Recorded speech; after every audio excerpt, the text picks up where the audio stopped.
what if I told you that the difference between bombing your tour guide exam and becoming the guide that everyone remembers? Well, it has almost nothing to do with memorizing dates. Imagine this. You're standing alone in the middle of an ancient Roman city. The wind is whistling through these broken stone streets. Massive walls are rising from the earth like the skeleton of some forgotten civilization. And right in front of you stands a panel of examiners, just waiting for you to begin. You've got exactly 15 minutes. 15 minutes to transform these silent ruins into a living, breathing world. Your heart races. And then, suddenly, your mind goes completely blank. Was the colony founded in 304 BC or was it 303?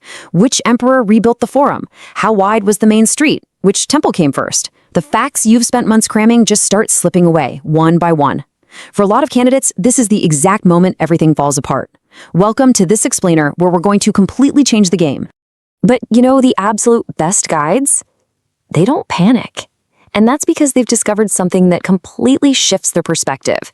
They know that history isn't just a dry collection of facts. It's a story. And every great story starts by answering one fundamental question. Why does this place exist? Honestly, asking that single question is the secret to transforming scattered stones into a living, breathing narrative about human ambition. It is so much more powerful than memorizing 1,000 random dates. Okay, let's dive into this. The novice guide usually focuses on memorizing dates, architectural measurements, and isolated facts. But the master guide? They zoom out. Far out. Because long before a city became famous for its temples or baths, it was built for a reason. No Roman engineer woke up one morning and randomly decided to build a massive city in the middle of nowhere. The best heritage interpreters know that people rarely remember isolated facts, right? They remember meaning, they remember conflict, they remember human ambition. And that is exactly the mindset we're exploring today. Over the next few minutes, we're going to build a complete framework, a mental map for presenting any ancient Roman site with total confidence.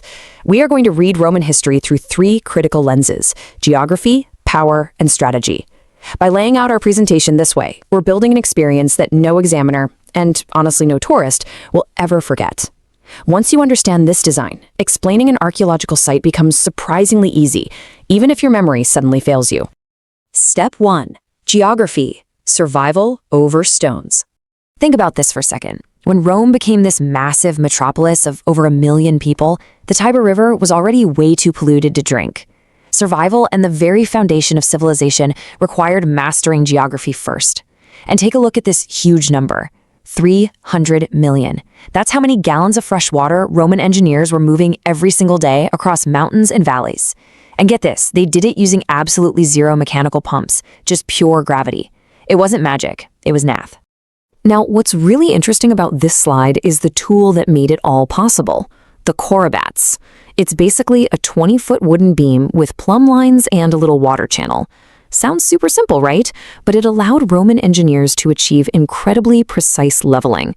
They figured out they only needed a 1-foot drop for every 300 feet of length to keep water flowing reliably.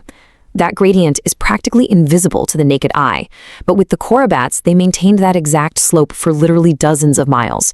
It's just mind-blowing. Of course, nature doesn't always cooperate. Valleys dip, hills rise, so they engineered some pretty insane solutions to navigate impossible terrain. If there was a huge valley, they'd go over it, building massive arcades like the 160-foot Pont de Gard in France. If there was a steep dip, they'd go under, using sealed lead siphons plunging down the hillsides.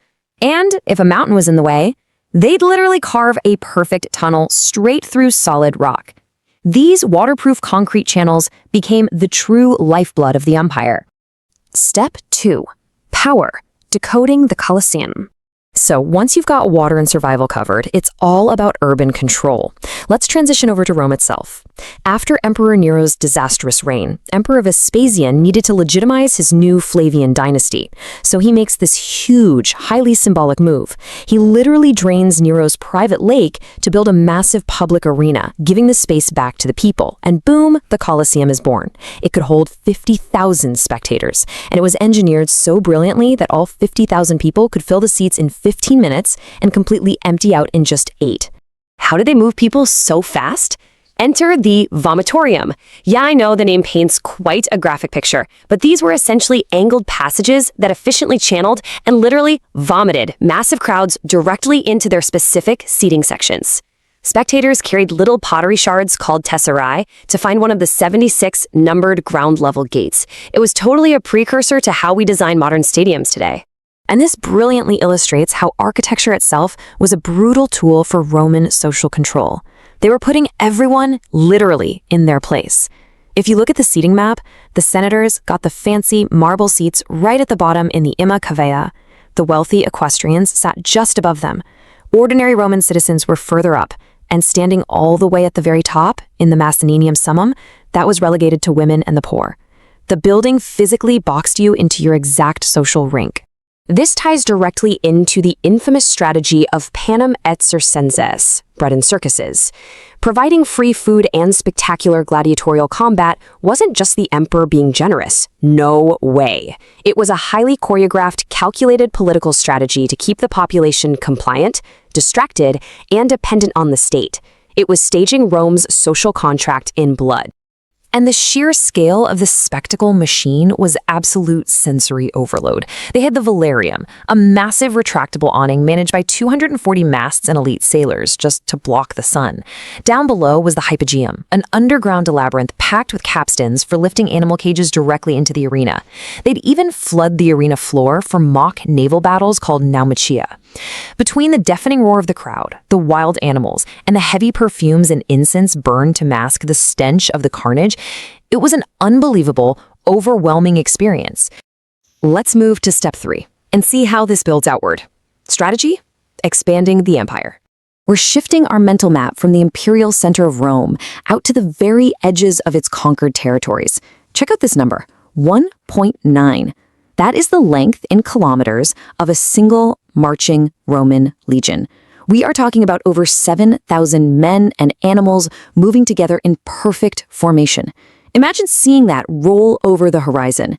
It was a massive, absolutely terrifying show of military force.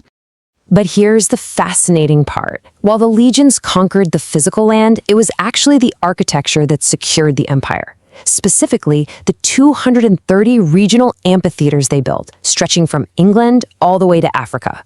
These arenas exported Roman culture. They were engines designed to effectively Romanize the vanquished populations through awe and spectacle. To put that into perspective, look at these two contrasts. In Volterra, an old Etruscan rival town, the local elites actually built an amphitheater themselves just to show their loyalty to Emperor Augustus. But then over in Britain, at Richborough, they built an arena right after the 43 AD invasion. That one even featured a carcer, a grim little waiting room for the condemned, complete with painted frescoes. It proves that spectacle and fear were vital tools everywhere they went. So the crucial point is really captured in this idea. The amphitheater Romanized its conquered peoples, but Rome needed Romanizing too. These megastructures were the ultimate psychological tools of empire building. They were designed to make foreigners, local elites, and everyday citizens alike fundamentally believe in the Roman way of life, constantly reinforcing the social order. Which brings us to our final takeaway: building your mental map. Let's go back to that exam scenario. Armed with this 3-part framework, geography, power, and strategy, you now have the ability to make any silent ruin speak volumes. You don't need to panic over a forgotten date. Because guiding isn't about showing people old stones. It's about helping them see what no longer exists. A collapsed wall becomes a military frontier. A cracked road becomes the artery of an empire. So the next time you stand before a single ancient stone, will you just recite a dry date? Or will you bring an entire empire back to life? The choice is yours. Have fun out there.